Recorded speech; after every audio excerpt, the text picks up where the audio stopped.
Bonsoir. Au nom de la Maison de l'Architecture, je souhaite la bienvenue à toutes et à tous, pour ceux qui nous sont rejoints ici au pavillon Cycli, mais également pour ceux qui nous suivent en live stream sur Facebook et YouTube. Pour poursuivre ce cycle Energeia, nous avons l'immense honneur d'accueillir une physicienne, directrice de recherche au CNRS à Paris et professeure de l'Université de la Sapienza de Rome, et également aussi envoyée de la commission du CNRS à l'EPFL, donc détachée à l'EPFL. Tu nous expliqueras un petit peu mieux la relation. C'est compliqué. Livia Eleonora Bove s'occupe de systèmes moléculaires simples en conditions extrêmes, de pression, de température, de confinement, et de nouveaux matériaux à haut stockage d'énergie. Ces travaux de recherche se concentrent sur des molécules simples et primordiales, comme l'eau, l'hydrogène, le dioxygène et le méthane. Tu nous expliqueras aussi tout ça. Il s'agit donc ce soir d'une plongée dans l'intimité de la matière que nous propose Livia Bove.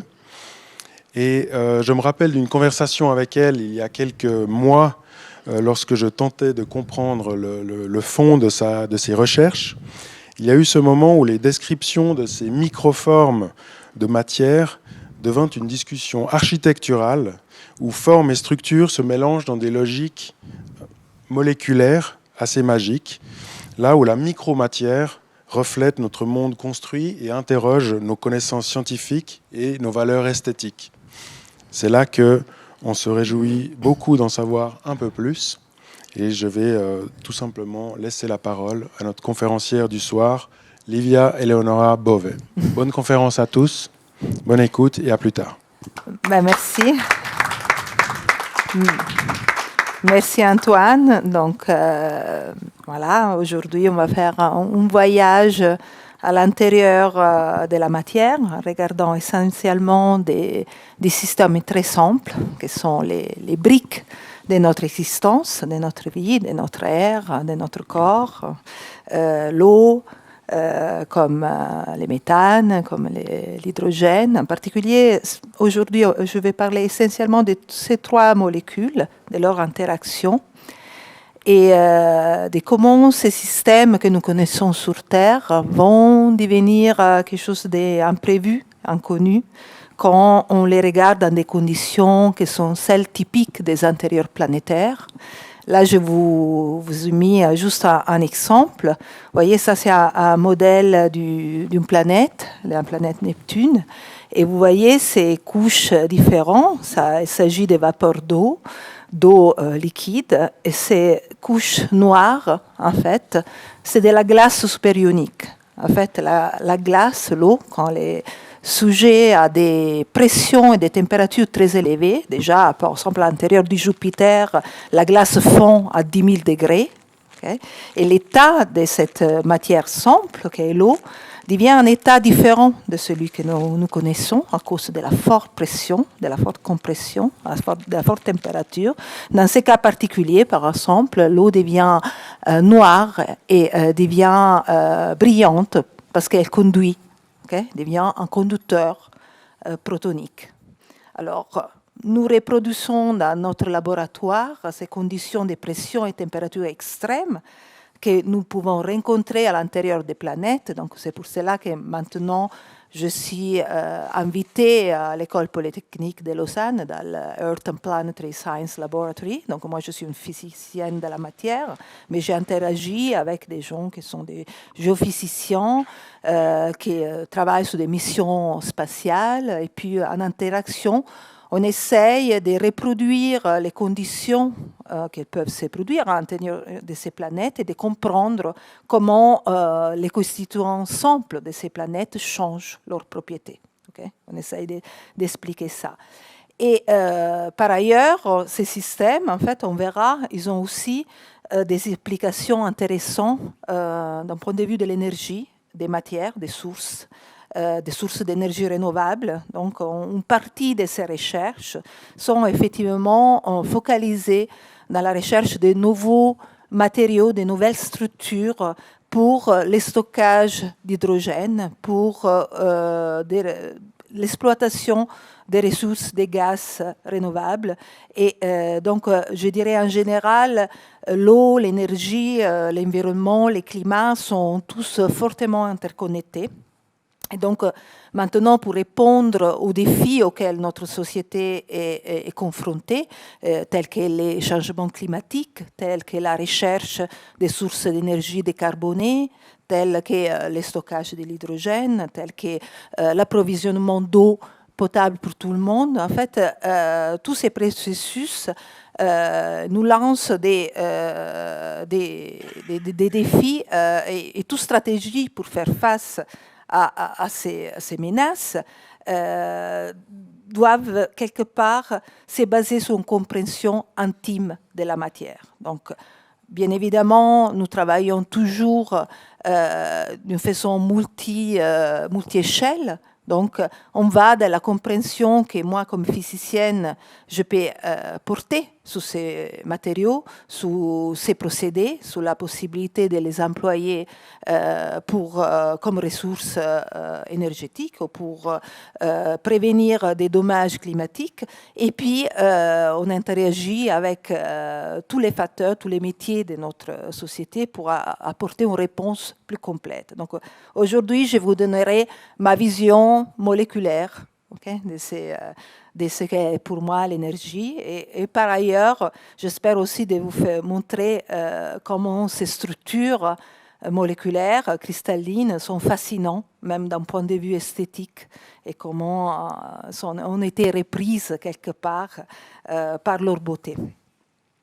Alors, pourquoi les conditions extrêmes? Je vous ai dit, on va utiliser des conditions de haute pression. Alors, les scientifiques du monde entier, maintenant, ils ont appris à maîtriser une autre force de la nature, la force des hautes pressions.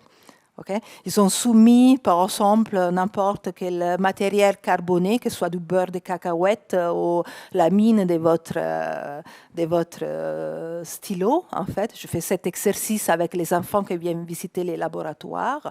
Je mets des pressions de l'ordre de ce qu'on verra des gigapascales et je peux les transformer en diamants. Okay? Ou je peux transformer l'hydrogène, que vous connaissez comme un gaz transparent, dans un métal, grâce à l'aide de ce qu'est la haute pression. Donc la haute pression, c'est un moyen qui nous permet d'une part de modifier la table des éléments. Okay? La table des éléments, comme vous la connaissez maintenant, dès qu'on se déplace à haute pression, change. Donc, par exemple, ici, au milieu, vous voyez quelque chose qui brille au centre de cette cellule qui s'appelle cellule enclume à diamant. Donc, pour faire ces grandes pressions, on utilise des diamants. En fait, mes copines sont tous jalouses parce que j'ai plein de diamants dans mes tiroirs, mais je les utilise montés à l'envers, la pointe contre l'autre, pour créer des pressions à l'intérieur de ce qu'on appelle un gasket de l'ordre des millions d'atmosphères. Et là, par exemple, l'hydrogène, on voit cette réflexion parce que l'hydrogène est devenu un métal. Okay?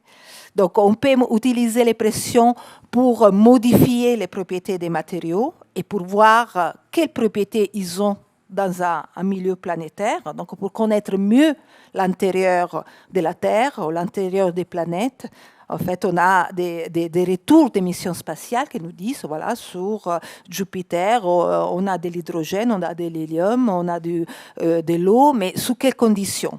Donc, au laboratoire, nous reproduisons ces conditions et nous voyons comment la matière se transforme sous ces conditions.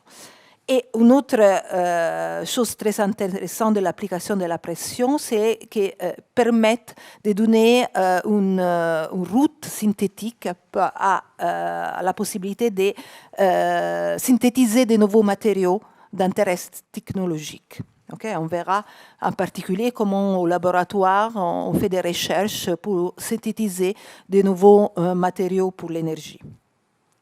Alors, je vous précise un petit peu qu'est-ce que j'entends pour pression. Alors, la pression, comme je dis à mes enfants, c'est un éléphant sous des talons aigus.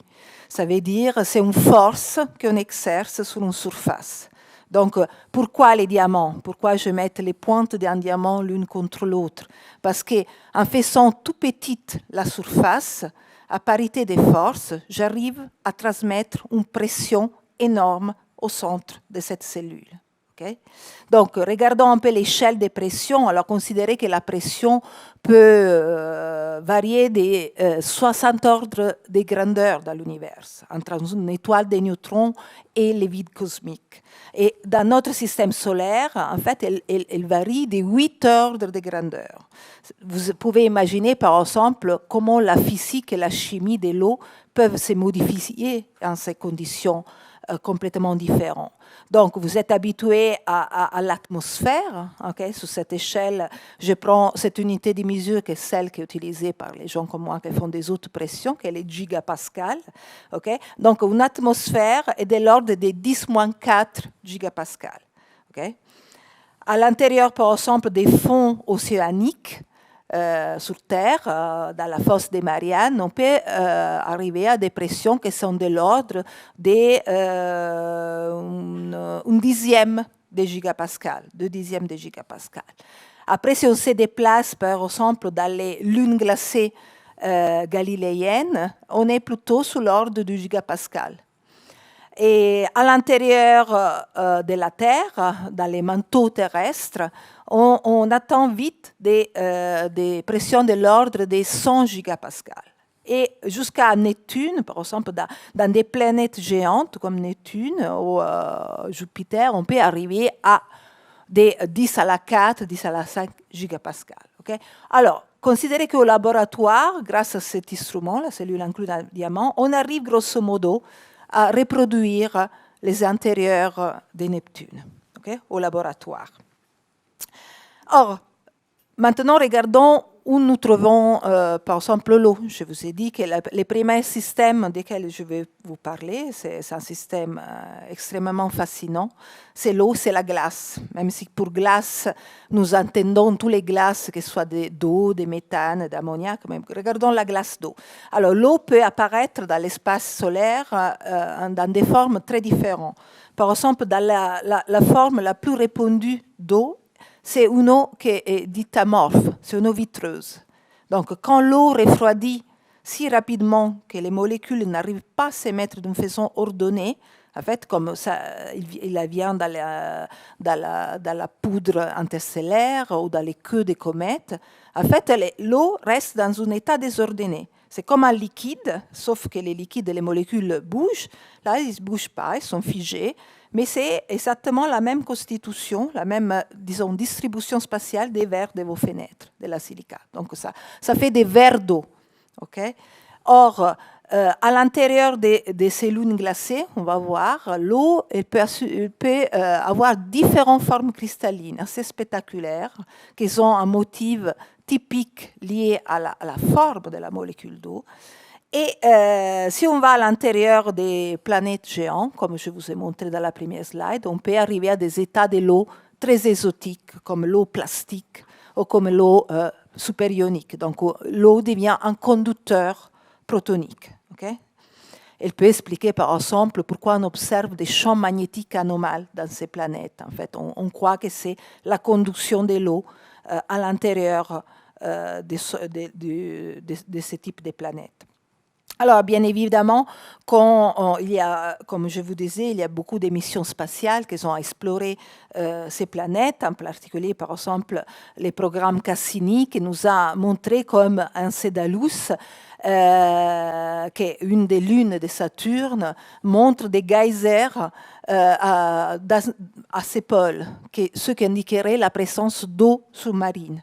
Okay? Alors, bien évidemment, la recherche de l'eau, c'est une recherche qui va avec les recherches de la vie dans l'espace extrasolaire. Donc, toutes ces missions, quelque part, sont assoiffées d'eau et ils cherchent à voir si, dans quelqu'un de ces conditions planétaires, on peut avoir une eau qui soit dans un état qui peut accueillir la vie. Donc, en particulier, Enceladus, c'est un des systèmes où on pourrait penser d'avoir de la vie sous-marine. Et pareillement, Ganymède, qui est une des grands satellites de Jupiter, en fait, il a, suivant les derniers modèles de la NASA, un océan d'eau salée qui serait beaucoup plus grand que tout l'eau qu'on peut trouver sur Terre. Donc, cette recherche d'eau dans les planètes est très intéressante. Donc, nous recevons les données de ces sondes spatiales et au laboratoire, on essaie de comprendre, mais dans quel état est cette eau des planètes. Alors, celle des comètes, c'est encore une autre histoire. Je vous ai dit, c'est une eau vitreuse. Et c'est quelque chose, l'eau vitreuse, qui a beaucoup excité la fantaisie des scientifiques. Pourquoi? Parce que même, il y a différentes formes d'eau vitreuse. Et ces différentes formes d'eau vitreuse semblent-elles être liées aux grandes anomalies thermodynamiques qu'il y a à l'eau. L'eau, c'est un système très spécial. Vous connaissez toutes une des plus grandes anomalies, c'est le fait que la glace, les solides, est les moins dense que les liquides. Donc, c'est pour ça que vous pouvez faire des cocktails avec des glaçons qui flottent dedans. Okay? Alors, l'eau est là, quelque chose comme 78 anomalies thermodynamiques connues et qui sont probablement liées au fait qu'il y a un liquide si spécial pour la vie. Et cela, effectivement, semble être lié à la possibilité d'y avoir plusieurs états amorphes. Donc ça, c'est une autre recherche intéressante et qui est liée aussi à l'état de l'eau dans les milieux spatiaux et dans les comètes en particulier, qui sont parmi les systèmes les plus primitifs qu'on a sur Terre. Donc, regardons un peu comment se présente l'eau dans sa phase glacée. Alors là, c'est les diagrammes, ce qu'on appelle pression-température de la glace, où toutes les différentes formes de glace apparaissent et suivant leur découverte. Donc vous voyez, alors tous vous connaissez la glace ordinaire, c'est la glace hexagonale, okay, qui apparaît même dans les géométries magnifiques des flocons de neige. Donc, sur Terre, essentiellement, la glace de votre frigidaire, la glace de la neige. Et même si les formes des glaces semblent tous différentes, un glacier est identique à un flocon de neige ou est identique à la glace de votre frigidaire. Et les molécules s'organisent à former des hexagones. Donc, c'est la glace hexagonale. Mais il existe tout un tas de formes d'eau. C'est ce qu'on appelle le polymorphisme de l'eau. L'eau, en fait, elle arrive à se combiner d'une façon spectaculaire et elle arrive à survivre dans des cristaux, même à des pressions très élevées, et devient de plus en plus simple. Vous voyez, la géométrie, là, c'est une géométrie simple, c'est une géométrie cubique, celle qui a la plus haute pression, mais il y a tout un tas de formes cristallines qu'elles peuvent développer. Alors, qu'est-ce que c'est la base pour comprendre comment l'eau s'organise? Alors, la base, c'est la molécule d'eau est formée d'un oxygène et deux hydrogènes. Ils aiment se combiner à quatre, ces molécules d'eau. En plus, elles sont très élargies, sont formes très élargies. Il y a cette leitmotiv des tétraédriques qui est la brique, la base, les nœuds de toutes les formes de glace qu'on connaît dans l'univers. Alors, et si on veut mettre plus de molécules d'eau dans un espace, en fait, on pourrait penser que quelque part, on va casser ces liens, on va rapprocher les molécules, et en fait, non. En fait, l'eau, qu'est-ce qu'elle fait? Elle s'interconnecte. Okay? Chaque fois qu'on passe d'une forme d'eau à basse pression, comme à basse densité, comme la glace hexagonale, si on veut mettre dans un espace, dans un volume plus serré, qu'est-ce qu'elle fait? L'eau, elle ne casse pas ces liens, au contraire. Elles s'interconnectent. C'est une chose qui, même sociologiquement, c'est intéressant. Comment on fait à mettre plus de gens, plus de personnes dans des espaces plus petits, sans casser les liens. Ça veut dire qu'il faut se interconnecter. Et c'est ce qu'elle fait l'eau. En fait, elle en pénètre ces hexagones très ouverts pour former des formes plus imbriquées. Et donc voilà, je me suis amusée à vous montrer toutes ces formes de glace. En fait, on peut reconnaître partout dans ces structures ces noms principaux, qui est les tétragones, et toutes ces formes de glace se basent sur la même disposition. En fait, on a parfois dans les glaces à basse pression, on a des espaces vides, beaucoup d'espaces vides, des anneaux, et ces anneaux, vous voyez, ils s'interconnectent pour créer des solides plus denses, dans des structures qui sont assez belles, je trouve. Donc là, je vous ai mis en évidence les nœuds de la structure. Et c'est des structures qui ont une force, une stabilité énorme. Là, ces structures des glaces 10, des glaces 8 peuvent survivre à des centaines de millions de pressions, d'atmosphères de pression, donc des milliers de tonnes de force. Okay? Par contre, là, on va se focaliser un moment, si on veut regarder un peu la partie énergétique, de l'autre côté, les très basses pressions. On va regarder ces formes qui sont plutôt des formes ouvertes, on dirait un assemblage des ballons de foot, avec ces formes qu'on appelle clatrates. Okay? Ces formes de glace, qui sont des formes très, très ouvertes, qui forment des cages autour des molécules, et ces molécules sont les molécules de gaz. En fait, les molécules de gaz n'aiment pas l'eau. L'eau et les gaz ne s'aiment pas trop, en fait.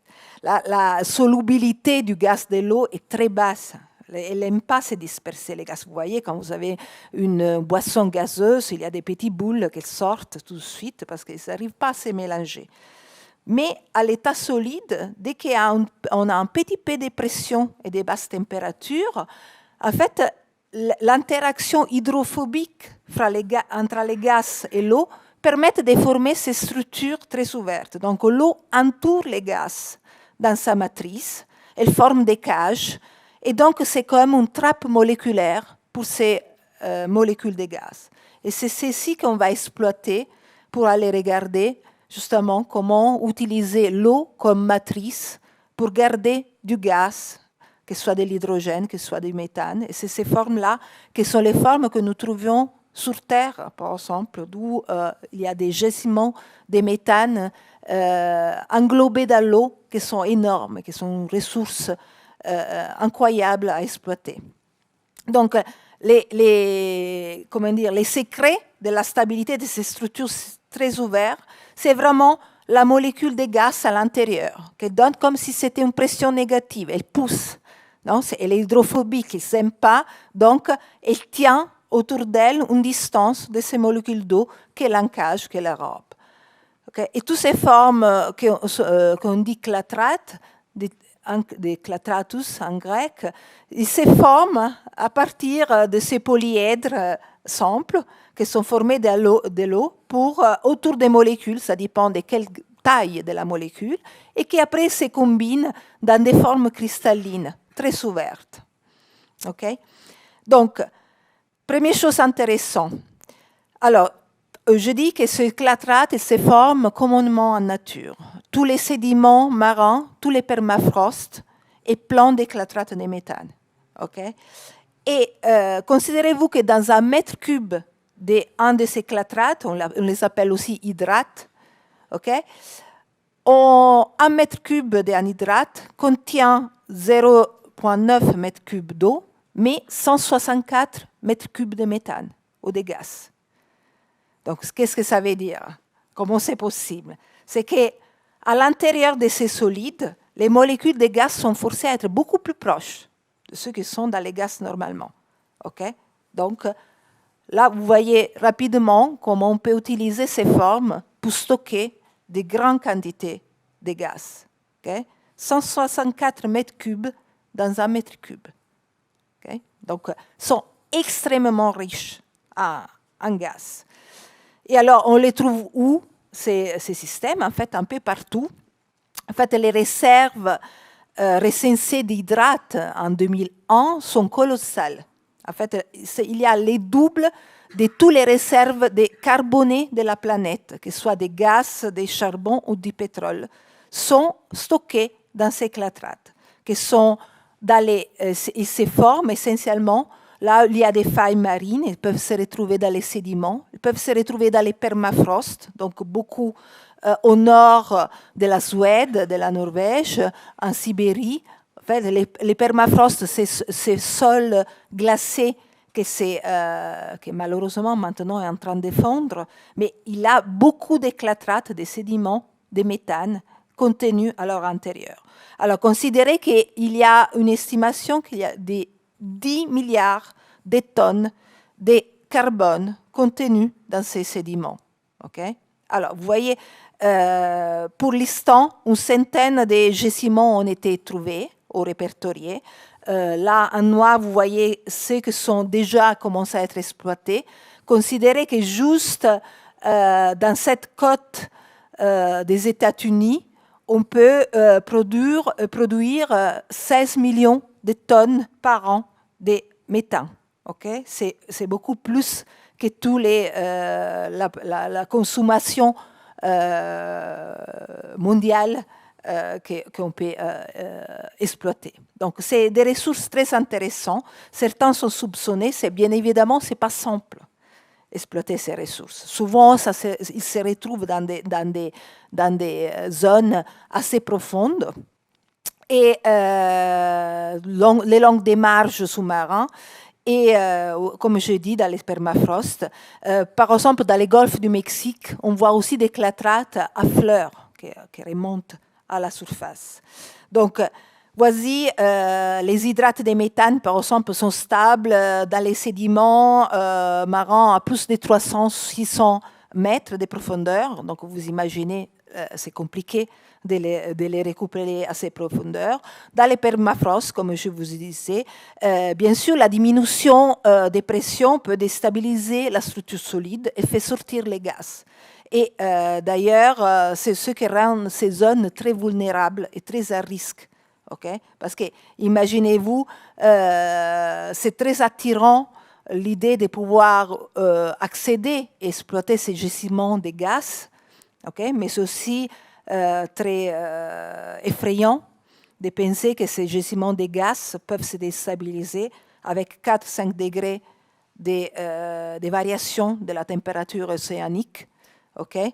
Ou s'ils remontent à la surface, parce que la pression diminue. Quand la pression diminue ou quand la température augmente, en fait, les solides se défait et les gaz sortent. Ce qui a été observé, par exemple, en 2020, dans la région du Rio Grande, on a vu plusieurs colonnes de méthane remonter à la surface, justement, étaient les centres de la déstabilisation de certains clatrates profondes à cause de la remontée des températures océaniques.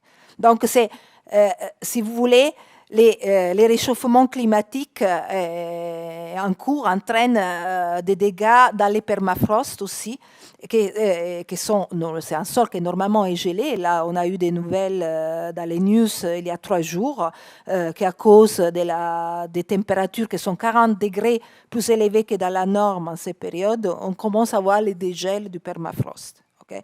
Alors, il faut savoir que le méthane est un gaz à effet de serre 28 fois plus puissante de l'anhydride carbonique. Okay? Donc, ça veut dire que c'est toute cette quantité, 10 millions de tonnes de méthane, va dans l'atmosphère, disons que l'effet serre, on va le sentir. Okay? Donc, on a tout l'intérêt, nous, comme scientifiques, pas seulement à essayer de trouver des moyens pour exploiter ces ressources, mais aussi pour comprendre comment on n'est pas déstabiliser ces clatrates, parce que les risques écologiques est impressionnant. Après, les clatrates sont également nocives pour toute l'industrie pétrolière. Okay? Parce que quand il y a du transport d'huile, en fait, ils ont la fâcheuse tendance à se former dans les pipelines, à les boucher, et cela entraîne des pertes économiques à l'industrie pétrolière énormes, mais aussi des dégâts énormes dans nos océans. Okay? Donc, en fait, toute la recherche sur les clatrates, si je dois dire, a été au début financée par l'entreprise pétrolière, pour essayer de comprendre comment ne pas faire former ces clatrates dans les pipelines. Okay? Parce que leur perte économique, c'était énorme. Mais même à niveau d'environnement, c'est des risques énormes. Après, nous, les scientifiques, on essaye toujours de penser à des solutions magiques, parmi lesquelles un nouveau procédé qui était suggéré il y a quelques années et qui propose d'injecter du CO2 dans ces sédiments profonds. Donc, faire rentrer les CO2, chasser les méthanes, donc récupérer les méthanes dans un processus qui est win-win parce qu'on se libère du CO2, on fait ce qu'on appelle la séquestration du CO2. Le problème est qu'on ne sait pas où les mettre, ces CO2. Donc, ça serait bien de les cacher et de les encager au fond marin et récupérer de l'autre côté du méthane. Okay? Et donc, c'est aussi sur ce type de processus que nous, on fait des études au niveau moléculaire. Donc, je vous montre juste quelques résultats d'études. Là, qu'est-ce qu'on utilise? En fait, moi, j'utilise des ressources de laboratoire, de la diffusion de la lumière, mais aussi beaucoup de la radiation. Okay? Je suis ce qu'on appelle un scientifique de large scale facility. Donc, j'utilise essentiellement des faisceaux de neutrons et des faisceaux de rayons X très brillants qui viennent de la lumière des synchrotrons pour aller illuminer ces matériaux et comprendre comment les molécules sont disposées et comment ces molécules bougent.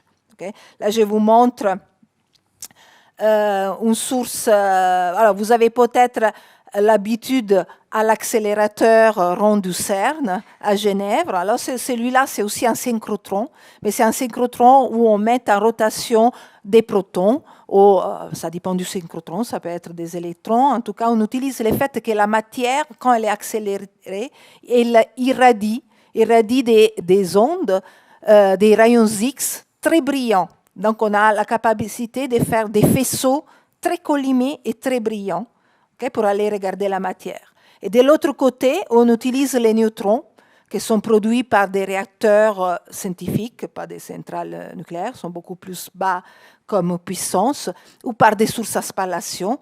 Et pourquoi? Parce que les neutrons sont des particules neutres qui pénètrent à l'intérieur de la matière, qui ont une longueur d'onde, parce que même les particules sont longueur d'onde, c'est ce qu'on appelle le dualisme onde-particule, qui était proposé par De Broglie au début du siècle. En fait, les ondes, les particules, ils ont associé une onde qui est exactement de la longueur de la distance entre les atomes. Donc, elle est très efficace pour pouvoir regarder. C'est comme si on avait une super loupe pour regarder comment les atomes sont distribués et comment ils bougent. Alors, juste pour vous montrer, parce que tout à l'heure, elle m'a demandé, Antoine, comment sont vos instruments. Là, je vous montre, par exemple, la taille d'une personne. Alors, tout cela, c'est l'instrument. Okay? Là, il y a des faisceaux de neutrons qui arrivent du cœur du réacteur. Alors, il y a tout un écran biologique parce que, bien sûr, on ne doit pas avoir de la radiation. Et là, il y a un énorme détecteur en interne.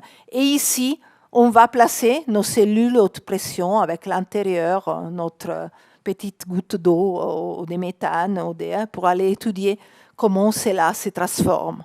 Okay? On les regarde avec les neutrons. Et sinon, cela est ce que nous faisons à l'EPFL, c'est le laboratoire de l'EPFL. Pareil, là, vous pouvez reconnaître la cellule enclume à diamant. Donc voilà, vous voyez les deux diamants, l'une contre l'autre. À l'intérieur, on met un petit joint, petite goutte micrométrique d'eau, de méthane. On charge même sur l'azote des clatrates. On comprime, on illumine avec des lasers. On réchauffe avec des lasers rouges, donc on monte la pression, des millions d'atmosphères, on monte la température, des milliers de degrés, et après on observe comme ces molécules vibrent, et de leur vibration, on reconstruit leur distribution et comme ils se transforment. Alors, je vous montre quelques résultats qu'on a eus dernièrement. Alors, les premières sur les clatrates de méthane. Donc, vous voyez cette burning ice. Peut-être il y a plein de vidéos sur YouTube où vous voyez des gens, des Esquimaux qui sortent leur glace et puis dès qu'ils passent en température supérieure au zéro, non, même, c'est moins 10 même, donc commence à se déstabiliser et donc les méthanes s'échappent et brûlent. Okay? C'est les clatrates de méthane. Donc, nous, on synthétise ces clatrates en laboratoire, on les charge. Et donc, qu'est-ce qu'on a fait? On voulait comprendre si ce processus d'échange CO2-méthane était possible. Donc, on s'est placé vraiment à l'aide de la pression dans un état de coexistence entre les deux formes d'éclatrate, l'éclatrate formé du CO2 et l'éclatrate formé par les méthanes. Okay? Et on a essayé de voir est-ce qu'il y a un échange de gaz, okay, à ce moment-là. Et effectivement, ça c'est une étude qu'un de mes étudiants a publiée sur Nature il y a quelques années. On a fait une découverte assez remarquable qu'au moment de la coexistence de ces deux formes, donc dans des conditions très particulières de pression et de température, les méthanes diffusent dans les interstices avec une superdiffusion, avec une vitesse, un coefficient de diffusion moléculaire qui est 10 à la 6 fois plus grand de sa diffusion dans l'éclatrate lui-même, simple. Okay? Et qu'il est même plus rapide du méthane gaz. Okay? Donc, ces choses sont très intéressantes et très prometteuses parce qu'effectivement, il nous a permis de, quelque part, modéliser la possibilité de faire arriver du CO2 au moment où, dans des conditions de pression et de température particulières, où ces deux clatrates coexistent, donc les deux formes coexistent, et à ce point-là, les méthanes partent avec une diffusion très rapide et permettent au CO2 de rentrer, donc d'y avoir un échange très efficace et donc d'un point de vue économique très efficient et très, très favorable. Okay? Donc ça, c'était une première étude.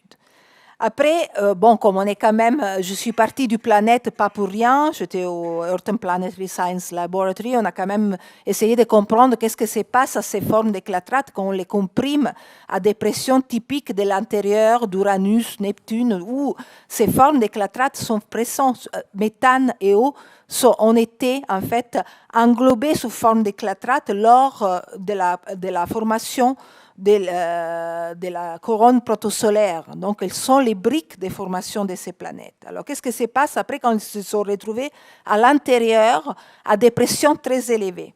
Et en fait, on a étudié l'évolution de ces formes. Et vous voyez là, c'est toutes les formes qui ont été découvertes pour l'éclatrate, les hydrates de méthane et eau. En fait, on part d'une phase que je vous ai montré tout à l'heure avec sécage. Après, elle se modifie, elle forme des cages plus oblongues avec une occupation multiple des molécules de gaz, jusqu'à une forme où ces formes-là, qui est très intéressant parce que ce n'est rien d'autre que la glace hexagonale, la même que vous trouvez dans votre frigo, mais que cette fois-ci, elle est stable à 1,5 million d'atmosphères. Pour quelle raison? Pourquoi la glace, qui normalement s'est détruite à quelques milliers d'atmosphères, là, elle est stable à 1,5 million d'atmosphères? Qu'est-ce qui rend cette structure stable? Qu'est-ce qui tient la structure? Les méthanes, ouais. En fait, c'est les méthanes. Elles se mettent à l'intérieur, elles forment des colonnes. Okay? Il arrête de bouger parce que normalement, les méthanes, dans ces formes-là, ils diffusent, ils tournent. Et là, non, ils se redonnent. Il fait comme des piliers. Et ces piliers tiennent la structure des glaces hexagonales. Donc, on revient à la structure de la glace du frigo ou des flocons de neige à 1,5 million d'atmosphère grâce au méthane qui est à l'intérieur. Et d'ailleurs, bon, les scientifiques de la NASA, vous googlez sur le website de la NASA, en fait, ils aimaient bien penser que les méthanes aux pressions typiques de Jupiter et Saturne allaient s'effondrer et donner lieu à des diamants. Donc, il y a des images assez magnifiques où des océans de carbone avec des diamants qui flottent dans ces planètes. Et malheureusement, ce n'est pas le cas parce que l'eau, elle se met autour et empêche les méthanes de réagir. Donc, pas des diamants, mais des formes de glaces hexagonales qui sont tenues par les piliers du méthane à l'intérieur. Et que c'est la forme qu'on croit être à l'intérieur de ces planètes géantes. Ces recherches ont été publiées par un autre étudiant à Paris dans le Proceedings of National American Society. il y a quelques années. Et elle a fait aussi la couverture de cette revue. Et maintenant, juste, je viens vers l'hydrogène, parce que quand même, je vous avais parlé aussi des stockages. Donc, les clatrates, on a vu, se comportent comme des pièges moléculaires pour certains gaz. Donc, les plus connus, c'est l'hydrate de méthane, parce qu'il y a plein d'hydrates de méthane sur Terre. Mais en fait, on peut penser, en fait, un hydrate qui est très intéressant, c'est l'hydrate d'hydrogène. Parce que les problèmes de l'hydrogène comme ressource énergétique, c'est qu'on ne sait pas où les mettre. En fait, ou on les refroidit beaucoup, et alors c'est très énergivage comme un processus, ou on les comprime beaucoup, ou alors les gaz hydrogène, ils s'échappent partout.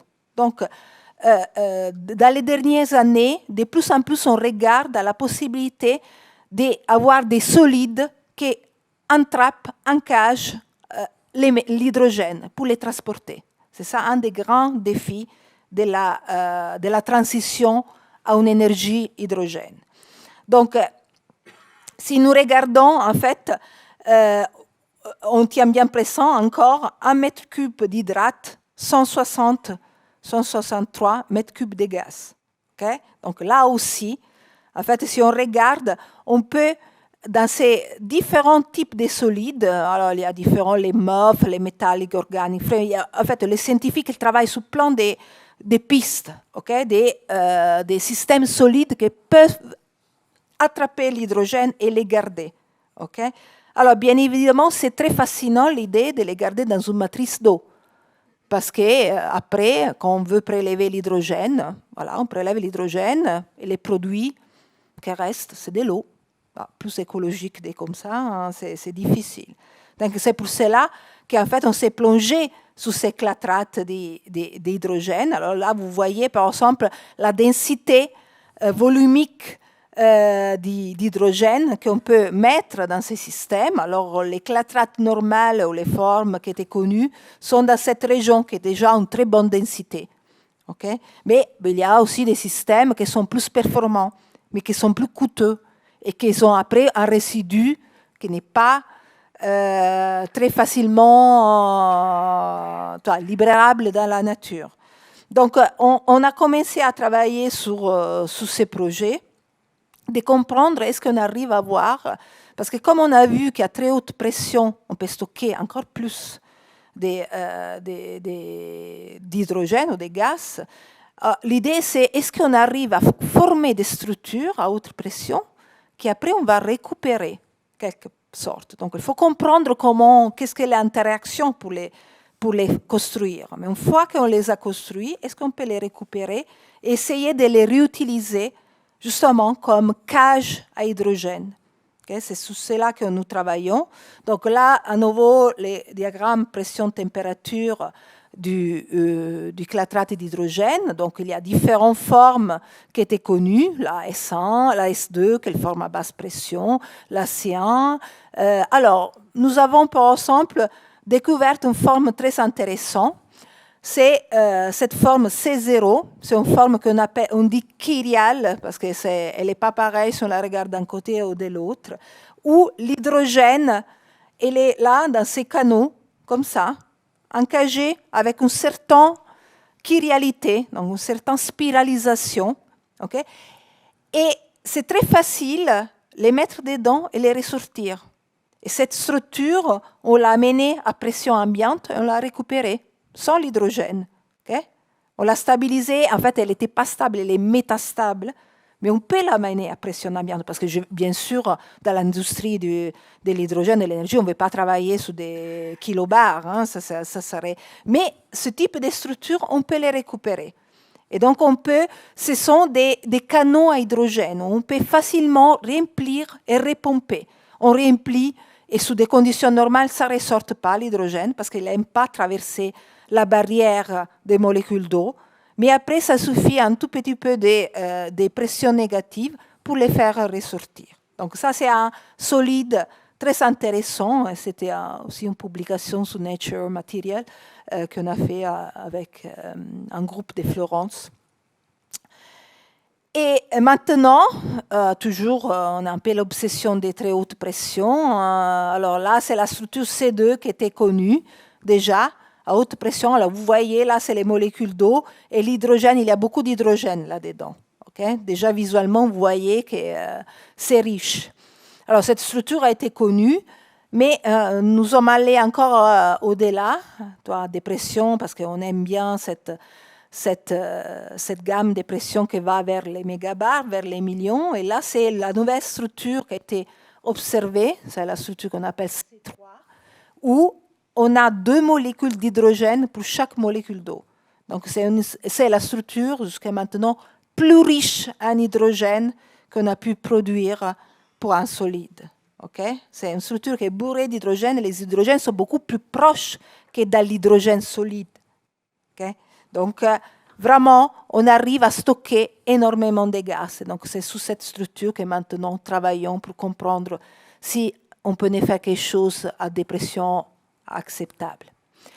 Et donc, voilà, je vais juste conclure en vous disant, en montrant, parce que moi, je suis toujours fascinée par ces formes de la glace, alors par leur architecture, par leur stabilité. Et en regardant, sur Googleant, j'ai découvert que je ne suis pas la seule, en fait, même vous, des architectes, ils ont utilisé ces formes pour faire des bâtiments. Alors là, c'est New Crystal World, qui a été dessiné par Asymptote Architecture en Chine, qui abrite un centre sportif invernal. Il y a même des pistes sur cela, et c'est en fait partie de l'inspiration d'une structure d'éclatrate. Okay? Ce n'est pas déclaré, mais c'est vraiment la structure du clatrate. Donc, je pense que derrière, il y a eu une discussion aussi avec un scientifique ou un architecte passionné par ces systèmes. Et pareil, vous avez vu pendant les Jeux olympiques, peut-être, les Ice Sports Center, où il y avait les Jeux d'hockey.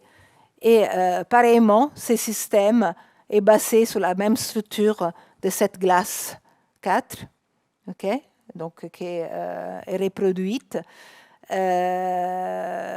Moi-même, je me suis amusée avec des copains architectes à former des systèmes à partir de ces nœuds. Alors, à l'époque, ce n'était pas les nœuds tétraédriques de l'eau. Justement, là, j'ai collaboré avec un studio à Paris, un architecte, Antonio Viola, qui est à la société Toton. Et on avait développé déjà des structures imbriquées et adaptables sur la base d'un nœud qui pouvait être utilisé pour créer des structures tridimensionnelles à différentes interpénétrations et pour réaliser des jardins suspendus, des librairies, des jeux, ou même ça c'était à la Biennale de Venise, des artistes l'ont utilisé pour faire des sculptures. Et maintenant, on travaille sur des structures de glace, donc sur cette nœud tétraédrique et sur sa force structurale pour créer des structures interpénétrées et denses. Okay? Et voilà, donc c'est tout ce que je voulais vous dire. Je vous remercie pour votre attention et je suis ouverte à vos questions.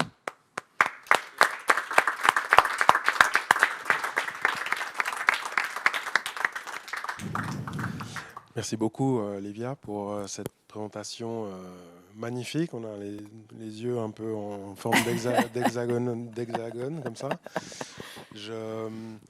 J'ai trouvé fascinant. Et puis là, j'ai eu la question, en fait, depuis le début de la présentation, sur évidemment, on est fasciné, nous, par l'aspect géométrique de tout ça, de ce qui part de l'hexagone. J'ai peut-être juste revenir là-dessus. J'ai pas bien compris si ça venait de la molécule d'eau elle-même, mais qu'on retrouve par ailleurs par le méthane. Donc, est-ce que c'est plutôt la molécule d'hydrogène qui va naturellement faire ce qu'on appelle une forme stable, qui est l'hexagone ou les autres combinaisons hexagonales? D'où ça vient à la base, en fait? Alors, ça vient géométrique de deux choses. En fait, ce n'est pas l'hexagone qui est stable. C'est ce que je disais au début, c'est les nœuds tétraédriques. Dans le sens, l'eau est la structure ouverte. C'est une molécule qui forme ce qu'on dit des liaisons hydrogènes. Donc déjà, il y a un oxygène et 2 bras hydrogène avec un angle qui est presque tétraédrique entre eux. Et donc, ces deux liaisons sont covalents. Et chaque hydrogène porte une petite charge positive, chaque oxygène une petite charge négative. Donc, ils aiment bien, après, se coordonner les hydrogènes avec des autres oxygènes en celles qui s'appellent des liaisons hydrogènes. Donc, chaque molécule se trouve au centre avec deux liaisons propres, qui sont les liaisons covalentes de la molécule, plus deux liaisons hydrogènes. Okay. Alors, c'est cette base qui est très ouverte, donc c'est la molécule qui est très ouverte et l'interaction qui est très directionnelle qui forme ce type de forme, qui, à pression ambiante, s'explicite dans l'hexagone. Donc, effectivement, la façon de les composer est souvent basée sur des anneaux hexagonales qui se reproduisent dans toutes ces formes, même si on voit qu'après, à haute pression, il y a aussi des anneaux à 4 ou à pentagonales. Mais c'est vrai que disons, la structure hexagonale est celle qui permet de mieux accueillir ces nœuds de base dans l'espace. Et c'est un pur hasard si les abeilles ont repris ce système-là à une échelle un tout petit peu plus grande ou... C'est une structure qui te permet de combler l'espace tout en laissant plein de vides internes. Donc, c'est clair que d'un point de vue structurel, c'est très intéressant parce qu'elle est très stable structurellement tout en laissant beaucoup de vides à l'intérieur. Donc, c'est un cas d'un point de vue de l'interaction, ça n'a rien à voir, les nids d'abeilles, mais au niveau de la structure, de son maintien, ce n'est pas, bien sûr, évidemment. Magnifique. Je vais voir s'il y a des questions dans l'audience ou des questions en ligne avec les gens qui nous suivent. Est-ce que quelqu'un peut passer le micro aux questions nombreuses?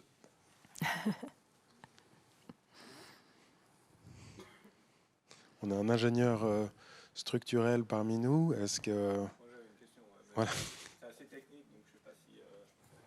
Je me posais juste la question... Je ne sais pas si je sais répondre. Ouais. Mais... Non, c'était juste une question sur les essais que vous faites avec les diamants. Oui. Donc, vous avez dit que justement, vous minimisez l'air au sommet du diamant pour pouvoir augmenter les pressions.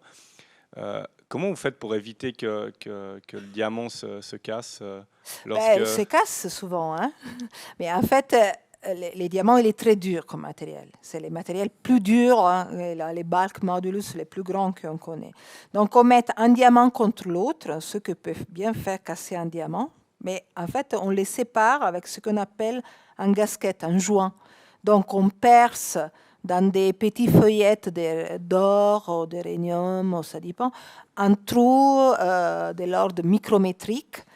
Donc, on met cette petite épaisseur de 3-4 microns entre un diamant et l'autre. Donc, à l'intérieur de ce trou, on place notre échantillon. Donc, les diamants ne sont jamais l'une en contact avec l'autre. Mais les faces les plus petites du diamant, en fait, ils appuient sur l'échantillon.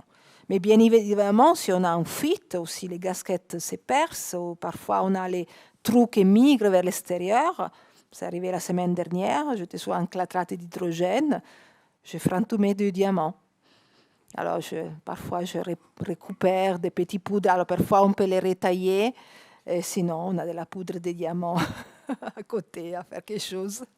Mais on casse des diamants. Ouais. Okay. En fait, je me rappelle à la fin, pour rigoler, à la fin du PhD de mon étudiant qui travaillait sur les clatrates, je suis arrivée avec la facture des diamants qui avaient détruits, qui étaient assez salés. Il a eu un petit coup de stress. Il n'avait pas compris que j'étais en train de blaguer, mais c'est vrai que ça devient coûteux parfois. Ce que je n'ai pas compris, c'est qu'à un moment donné, vous avez parlé de l'augmentation de température avec ces diamants. Oui. Non, oui. Et alors, j'ai toujours cru que le diamant, c'était du charbon et que ça brûlait assez vite, quoi, que ça ne supportait pas les grosses températures. Non, ça te supporte des températures. En fait, ce qu'on fait, l'augmentation de la température, on l'a fait en faisant traverser les diamants. Vous voyez, il est transparent, les diamants, en particulier au laser. Donc, elle reflète un peu les lasers, mais pas énormément. Donc, elle ne prend pas beaucoup de l'énergie, elle ne se met pas en résonance, ou très faiblement. Donc, on arrive avec des faisceaux laser très focalisés, Donc on focalise à l'intérieur du joint, sous l'échantillon, et c'est là qu'on chauffe grâce au laser à des milliers de degrés. Et les diamants, alors parfois, effectivement, la surface, si elle est touchée, elle est ce qu'on dit charbonnée, donc elle noircit un peu. Mais en général, on arrive bien à traverser avec la longueur d'onde du laser les diamants et arriver à se focaliser sur l'échantillon et faire monter la température en ces points. Et après, le diamant, il a très, très basse transmission thermique et donc il ne transmet pas la température à l'extérieur. Et donc, le diamant, lui, il ne supporterait pas. Il serait très vite en train de... Non, le diamant supporte bien ce type de... quelle température il supporte un Bah, diamant? avec le chauffage laser, on arrive facilement à 5000, 6000 degrés. Oui, donc là, on aurait du métal en gouttelette, quoi. Non, mais les diamants, ils tiennent cette température. Ouais. Très bien, merci. J'ai une deuxième question, donc je suis à quelqu'un. Oui, je me posais la question, donc là, les recherches que vous faites, donc c'est très fondamental sur justement la physique, sur ces thématiques-là.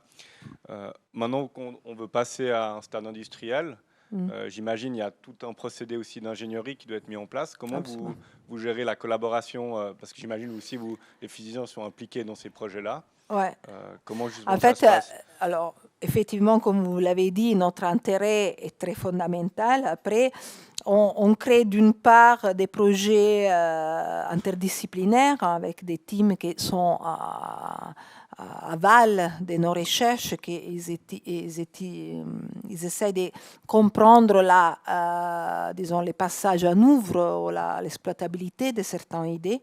Donc, typiquement, tous les grandes universités, les PFL comme le UPMC, ils ont un bureau d'ingénieurs qui s'occupe effectivement d'essayer de comprendre l'exploitabilité de ce type de recherche, de découvertes. Après, parfois, ce n'est pas fait du tout par nous. Hein. Nous livrons une découverte et il y a à la suite de ça des teams d'ingénieurs, des géologues qui essayent de l'appliquer. Après, il y a aussi des physiciens qui vont vers plus l'application avec des startups, notamment pour se mettre en co-partenariat avec des ingénieurs ou des géologues pour essayer d'exploiter. Il y a beaucoup de projets communs qui sont financés par exemple par Eni et Total, où effectivement, eux, ils financent des recherches de base, desquelles après ils essayent de ressortir l'idée pour les procéder à appliquer. Yeah. Merci. Justement, par rapport à ça, est-ce que tu peux nous dire deux mots sur le lien entre cette recherche pure et ton travail justement à la commission de transition écologique du CNRS, par exemple?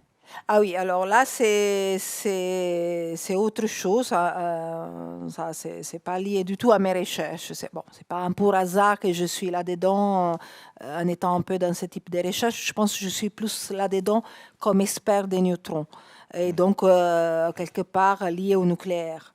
Donc ça, c'est une commission qui est une commission des scientifiques avec lesquels on débat sur toutes les formes possibles d'énergie renouvelable. Donc là, en ce moment, il y a un grand travail sur la biomasse, sur la possibilité d'utiliser les biomasses, les algues. Donc c'est une commission qui est censée quelque part tirer les lignes les plus prometteuses des différentes recherches qui sont faites dans la nation et après aller communiquer au niveau ministériel pour essayer de booster certaines lignes de recherche ou certaines voies de recherche pour une transition de ce genre. Voilà. Et l'hydrogène, justement, dans ces nouvelles ressources, est-ce qu'elle est bien classée ou on est comment par rapport à Oui, elle est encore... les stockages de l'hydrogène, comme je disais, c'est encore trop énergivore pour être viable d'un point de vue économique. Donc, il y a beaucoup de recherches là-dedans, mais il y a beaucoup de recherches sur tas d'autres choses dont je n'ai pas parlé, par exemple les supraconducteurs à température ambiante, qui sont effectivement des voies prometteuses. Alors, quand la transition va être faite dans l'application, c'est difficile à prévoir. Hein. Parfois, c'est même pas prévu. On découvre des choses, on monte des choses. Ça suffit de penser au net, qui était au début la façon que les gens au CERN avaient de communiquer des données d'un côté à l'autre. Personne n'aurait jamais pensé qu'il y aurait des années après fait une révolution numérique et dans la communication. Donc c'est vrai que aussi certaines de nos recherches sont poussées par la curiosité. Parfois on ne réalise même pas comment on pourrait les exploiter et cela est réalisé après des années. Donc, c'est difficile de prévoir, au moins par moi, l'applicabilité immédiate de certaines choses. Mais ça fait avancer, en fait. Le fait de laisser un peu libre les idées et la recherche, ça permet après d'avancer beaucoup plus rapidement sur l'application. Ce n'est pas un cas que Silicon Valley est à côté de Caltech, Berkeley, Stanford. Hein. C'est ça. Ça marche comme ça, normalement. Très bien. Merci. Est-ce qu'il y a d'autres questions dans l'Assemblée? Si ça n'est pas le cas, moi je vous propose de... Je ne vois pas les mains, mais je ne crois pas qu'il y ait de mains levées. Si ce n'est pas le cas, je vous propose de remercier très chaleureusement Olivia Beauvais pour cette conférence. Et on pourra continuer la conversation lors d'un petit apéritif. Ouais. Merci à tous.